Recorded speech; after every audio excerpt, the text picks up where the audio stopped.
Jadi kemarin Peggy Setiawan menjalani pemeriksaan tambahan dalam kasus yang menjeratnya.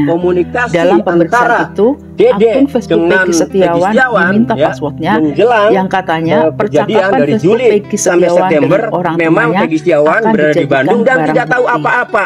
Jadi dia tidak pulang itu Peggy Setiawan, khawatir karena sudah dikabari ya Peggy Setiawan pun geng motor panggilan dikiranya ya, dia geng motor kemudian motornya disita kan isi dalam percakapan tapi pikiran dia kan tetap nebus kan hanya itu makanya dia bilang saya nggak punya uang buat nebusnya, nggak ada tuh pikiran mau pelaku pembunuhan apa nggak ada dalam kasus Vina. Oke itu ya diperiksa bahkan motornya disita. Sebelum lanjut menonton, jangan lupa subscribe bagi yang belum subscribe, lalu like, komen, dan share supaya akun ini jauh lebih berkembang. Terima kasih.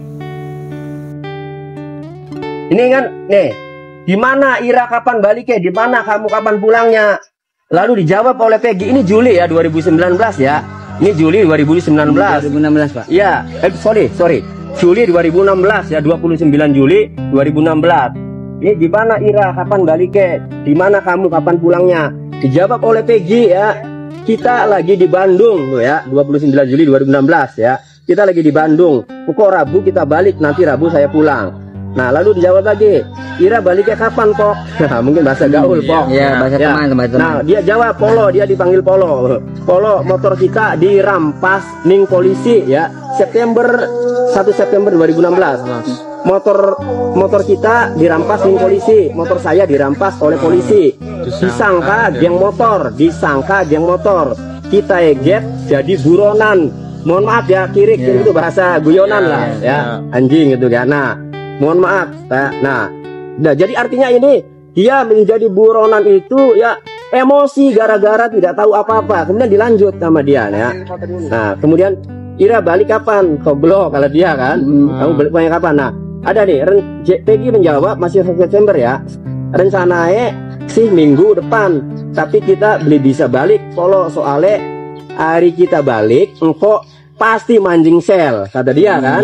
Karena anggapnya itu geng motor itu ditahan nanti kan. Nah, kemudian kenanya ini ngendi, maksudnya tuh dirampasnya di mana motornya kan kata dia kan. Dia jawab, polisi marani ning umahe kita, polisinya datang ke rumah saya padahal kita lagi kerja di Bandung, padahal saya lagi kerja di Bandung.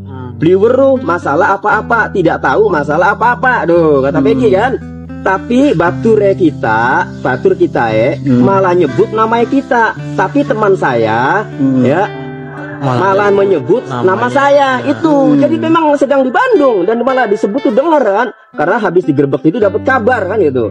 Nah, terus kata dia, ya wis Irae aja wedi on balik, tinggal balik baik. Kandaran beli salah, kejadian malam minggu paling kata dia ya sudah jangan takut, balik saja kan. Toh kan tidak salah, kejadian malam minggu paling. Dijawab lagi oleh Peggy masih 1 September. Kalau kita balik mancing sel pasti nebus. Nah, jadi kenapa dia katakan pasti nebus? Karena pasti ini motor yang diambil sama dia, yang motor tidak ada pikiran pembunuhan kan gitu. Nah, pasti nebus kan. Kita beli duit, ya, saya tidak punya uang. Nah, sumpah kita pusing Polo. Nah, terus Peggy nanya ke dia, ke Dede, emang lagi malming, anak kejadian apa? Nanya nih Peggy-nya, bocah belakang SMP 11, bocah-bocah masih ning sel. Nanya ke Peggy, saya terjemahkan ya. Nanya ke Dede, saya terjemahkan ya. Emang lagi malam minggu ada kejadian apa? Anak-anak belakang SMP 11 sekarang anak-anaknya masih di sel kan. Jadi dia malah menanyakan ada apa kejadian malam minggu itu. Peggy itu nanyakan ke Dede malah kan. Nah, dijawab nih oleh Dede, kejadian bocah dibacok sampai mati karo wadone mati. Kejadian anak dibacok sampai meninggal sama perempuannya meninggal. Nah, itu mungkin Kipina kan. Nah, itu. Oke. Nah, terus dijawab lagi nih sama 3 September sama Peggy Setiawan.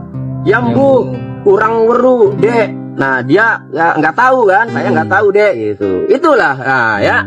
Nah, jadi ya ini sudah sangat jelas bukti yang sangat kuat ya bahwa komunikasi antara Dede dengan Peggy Setiawan ya menjelang kejadian dari Juli sampai September memang Peggy Setiawan berada di Bandung dan tidak tahu apa-apa. Jadi dia tidak pulang itu khawatir karena sudah dikabari ya, geng motor. Jadi dikiranya ya dia geng motor, kemudian motornya disita kan. Nah khawatir, nah, tapi pikiran dia kan tetap nebus kan itu. Makanya dia bilang saya nggak punya uang buat nebusnya. Nggak ada tuh pikiran pelaku pembunuhan apa, nggak ada waktu itu ya. Oke, itu ya. Berarti ini optimis nggak buat nanti pas pra peradilannya? Optimis kalau hakimnya nggak masuk angin udah. Iya. Udah jelas kok.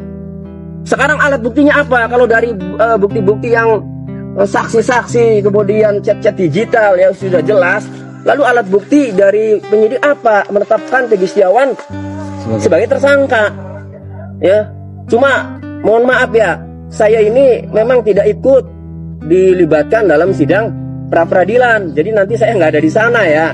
Jadi saya bagian di sini ya, sampai di Jakarta gitu loh. Nah jadi yang pra peradilan ada rekan saya sendiri, artinya sama saja ya, semuanya juga optimis gitu. Jadi artinya kenapa nih, saya kan optimis banget kan. Nah memang ada bagiannya, jadi bagian Prapit rekan kami ada 22 orang ya. Untuk saya memang tidak masuk karena ditugasi oleh ketua koordinator advokat, koordinator penasihat hukum Peggy Setiawan. Saya tidak dimasukkan di Prapit, jadi saya di bagian di luar Prapit. Nanti kecuali ya sampai sidang pokok perkara, kalau Prapitnya misalnya ya tidak dikabulkan sampai pokok perkara, saya pasti ikut sidang. Siap. Jangan lupa subscribe, like, komen, dan share.